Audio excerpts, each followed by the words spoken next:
ഇസ്ലാം സാമ്രാജ്യത്വമാണെന്ന് ആർക്കെങ്കിലും സംശയമുണ്ട്? സാമ്രാജ്യത്വം തന്നെയായിരുന്നു. ഇപ്പൊ റാഷിദീൻ കാലിഫേറ്റ്, അത് കഴിഞ്ഞു വരുന്ന കാലിഫേറ്റ്, ഉമയ്യ, അബ്ബാസിദ്, ഈ 3 കാലിഫേറ്റുകളുടെ മൊത്തം എടുത്ത് നോക്കുക.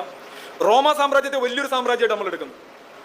800 വർഷം കൊണ്ട് 5 ലക്ഷം സ്ക്വയർ കിലോമീറ്റർ ആയിരുന്നു റോമ സാമ്രാജ്യത്തിന്റെ ഏറ്റവും വലിയ പരിധി.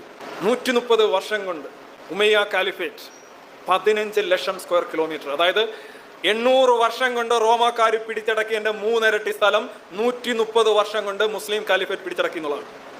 ചരിത്രം അവിടെ ഉണ്ട്. സാമ്രാജ്യത്തിനെതിരെ സമരം നടത്തുന്നവരാണ്, സാമ്രാജ്യ വിരുദ്ധവാദികളാണ്. ഇസ്ലാം എല്ലാ കാലത്തും ഒരു സാമ്രാജ്യമായിരുന്നു. ലോകാധിപത്യം സ്വപ്നം കാണുന്ന ഒരു രാഷ്ട്രീയ മതദർശനം തന്നെയാണ് ഇസ്ലാം.